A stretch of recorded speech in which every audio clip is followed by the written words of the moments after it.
Assalamualaikum warahmatullahi wabarakatuh. Pada kesempatan kali ini, saya akan menjelaskan mengenai program KKN saya, yaitu KKN Back to Village 3 Universitas Jember tahun 2021. Sebelumnya, perkenalkan, nama saya Melini Nur Azizah, NIM 182310101132. Saya dari Fakultas Keperawatan Universitas Jember. Pada KKN kali ini, saya mengambil tematik program literasi desa pada masa pandemi COVID-19. Nah, saya masuk pada kelompok KKN 54 dengan dosen pembimbing lapangan Bapak Hajikul Abror, SSI MT.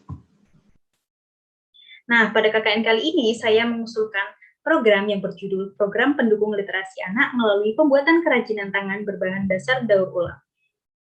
Untuk topik yang akan kita bahas kali ini meliputi pendahuluan, identifikasi masalah, kegiatan dan program kerja, hasil dan pembahasan, serta hambatan atau kendala. Yang pertama yang akan kita bahas yaitu pendahuluan mengenai latar belakang. Kondisi pandemi COVID-19 yang sampai saat ini belum berakhir membuat masyarakat desa dari semua kalangan merasakan dampak yang sangat serius. COVID-19 memberikan dampak yang signifikan terhadap berbagai sektor, salah satunya dalam sektor pendidikan dan juga ekonomi. Pembelajaran daring ini telah berlangsung hingga saat ini dan masih terus berlanjut sampai waktu yang belum ditentukan. Pembelajaran daring yang dilakukan oleh anak-anak, khususnya anak usia sekolah, membutuhkan lebih banyak perhatian orang tua dibandingkan pembelajaran secara langsung atau tatap muka. Berdasarkan permasalahan yang terjadi saat ini, diperlukan beberapa upaya untuk mengatasi masalah yang mereka hadapi tersebut. Melalui KKN Back to Village 3 Universitas Jember ini, dengan tema Program Literasi Desa pada masa pandemi COVID-19, saya sebagai mahasiswa KKN merumuskan sebuah program guna mendukung literasi anak pada masa pandemi COVID-19. Program tersebut yaitu Program Pendukung Literasi Anak pada masa pandemi COVID-19 melalui pembuatan kerajinan tangan berbahan dasar daur ulang. Yang selanjutnya yaitu sasaran. Sasaran saya ambil sesuai dengan sasaran kriteria orang tua dan anak usia sekolah di lingkungan Desa Sukorejo, Kecamatan Kunir, Kabupaten Lumajang. Untuk waktu pelaksanaannya dimulai dari 11 Agustus 2021 sampai dengan 9 September 2021. Nah, lokasi KKN yang saya pilih yaitu di RT 1 RW 1 Desa Sukorejo, Kecamatan Kunir, Kabupaten Lumajang. Selanjutnya masuk pada identifikasi masalah. Untuk permasalahannya, pandemi COVID-19 yang saat ini belum dan masih terus berlanjut sampai waktu yang belum ditentukan, kondisi ini membuat siswa sekolah melakukan pembelajaran secara daring.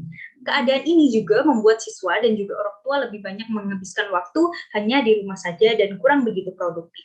Mereka membutuhkan kegiatan yang bermanfaat yang dapat mengisi waktu luang. Banyak anak-anak yang menghabiskan waktu luangnya hanya bermain gadget. Hal tersebut dirasa menjadi masalah bagi orang tua. Kegiatan-kegiatan yang dapat mengisi waktu luang anak saat ini sangat dibutuhkan agar kreativitas anak tidak hilang. Karena di sekolah yang dilakukan dengan daring saat ini, mereka tidak menerima ilmu keahlian yang dapat meningkatkan kreativitas anak. Nah, masuk pada program kerja yang akan saya lakukan yaitu pembuatan kerajinan tangan kemoceng berbahan dasar tali rafia dan kayu bekas, kemudian pembuatan kerajinan tangan facial bergambar, dan yang terakhir adalah pemasaran produk hasil kerajinan tangan melalui media sosial serta e-commerce. Nah, ini adalah rangkaian kegiatan atau aktivitas yang saya lakukan pada minggu pertama, yaitu yang pertama adalah penerjunan KKN Back to Village 3, yang mana penerjunan KKN ini dilaksanakan di Balai Desa Sukorejo bersama perangkat desa Sukorejo, yaitu Bapak Agus Ivan Effendi. Selanjutnya, observasi lingkungan, yaitu melakukan observasi lingkungan, serta memilih sasaran yang sesuai dengan kriteria program. Nah, kemudian selanjutnya pertemuan dengan sasaran dan sosialisasi program. Kegiatan ini menjelaskan program kerja yang akan dilakukan, kemudian melakukan pendataan sasaran menggunakan formulir orang tua dan siswa. Selanjutnya, melakukan diskusi program kerja, yaitu mendiskusikan rencana program kerja serta menyusun jadwal pertemuan bersama dengan sasaran. Nah, selanjutnya pada minggu kedua, susunan aktivitasnya meliputi penjelasan program kerja pertama. Program kerja yang pertama yaitu pembuatan kerajinan tangan kemoceng bersama sasaran anak-anak. Selanjutnya edukasi protokol kesehatan.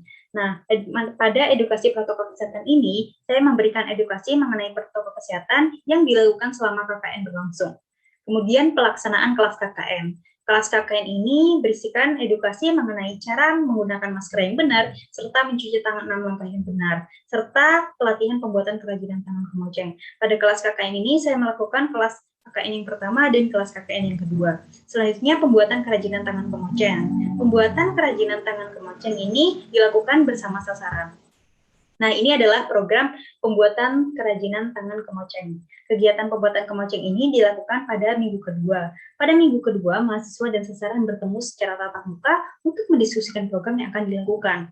Proses pembuatan kerajinan tangan kemoceng ini diawali dengan pertemuan dengan sasaran, yaitu 4 anak usia sekolah.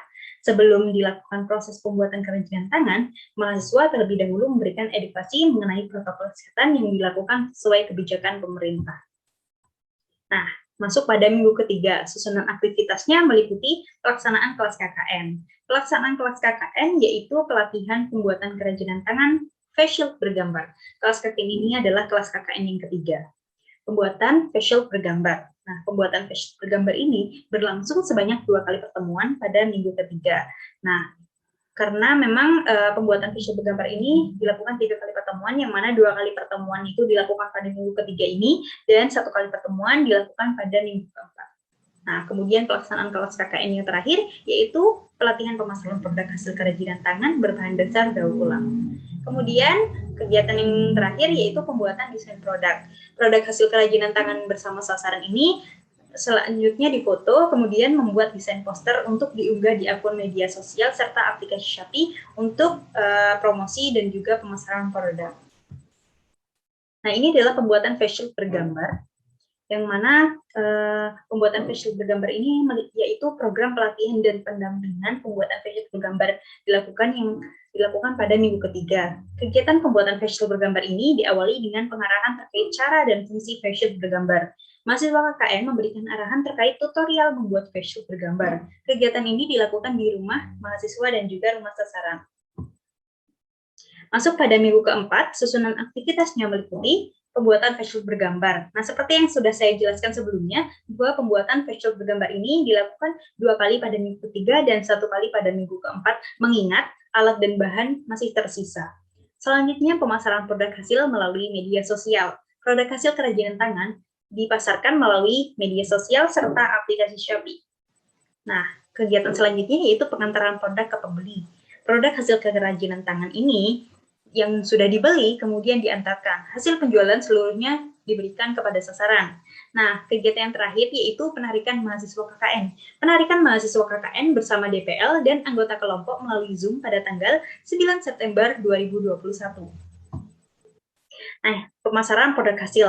Kegiatan pemasaran produk ini dilakukan melalui media sosial. Media sosial yang digunakan yaitu Instagram, Facebook, WhatsApp, serta menggunakan aplikasi e-commerce yaitu Shopee. Pemasaran dilakukan dengan membuat poster produk serta caption yang dapat menarik minat pembeli. Kemudian produk dipromosikan melalui akun media sosial mahasiswa yang memiliki cukup banyak teman dan juga pengikut. Kegiatan pemasaran produk ini juga menggait konsumen melalui aplikasi e-commerce yaitu Shopee.